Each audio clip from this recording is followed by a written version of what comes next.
The essential oil is usually used for different things, and the essential oil is made from the steam distillation of the berries being ripe. The berries need to be ripe in order to make the oil, and the oil is a popular external remedy for arthritic pains, muscle pains as well. Internally, I do not recommend using the oil, although there has been some said information about its effect on the kidneys and stuff, but we don't want to go there because essential oils, in my opinion, only need to be used externally.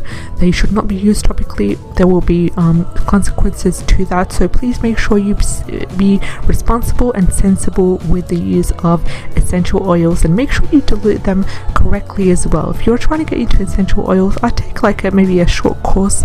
There's a lot of free courses about aromatherapy out there on YouTube, on the internet, on Udemy as well. Skillshare has them on the responsible use of essential oils to make sure that you get the most benefit out of these potent healing oils as possible. So the essential oil, you can add them to lotion, or you make your own lotion.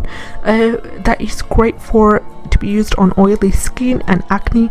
If you have sensitive dry skin, I would not use the Juniper essential oil topically on the skin, specifically when it comes to the face area. The Juniper essential oil is mostly for oily skin and acne prone skin as well. Just simply add it to your face lotion, or maybe if you're feeling a bit creative, make your own Juniper cream.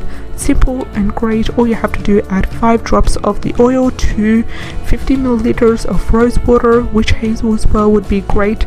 Apply it to the skin that way. But then again, if you're applying anything topically on the skin, I would like to remind you to do a patch test first.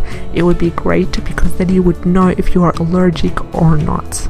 Also, you can use the essential oil as a chest rub, and the way to do this is simply dilute the Juniper essential oil with other oils such as thyme oil, which is thyme is absolutely amazing, and it serves as a antiseptic and it's an anti-inflammatory as well. So you can use 10 drops of juniper oil with the same amount of thyme oil. You can add almond oil as well, double the amount of almond oil.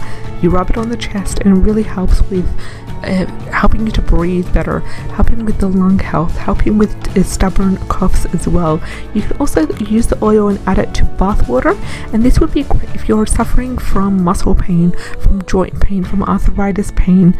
It would be great for that. Also, if you suffer from located pains such as in the muscles or in the joints, then rather than adding it to the bath, you could also use it as a massage oil. So simply dilute the oil with almond oil, massage it into the joint. So for example, in some people, juniper in all its forms may cause irritation in the kidneys if it's used for the long term. So make sure that you do not take it internally for more than 6 weeks without a break. Strong herbs such as these, they always need a break, and it's usually every 5 to 6 weeks there needs to be some break between it, so your body doesn't become reliant on it, and then you would make sure that you don't overdose. If you take it for longer than 6 weeks at a time without a break, it can actually cause complications such as kidney damage. So we've come towards the end of our video today. If you enjoyed today's content, like, share and subscribe. We would love to have you on board. Take care and have a great day. Bye bye.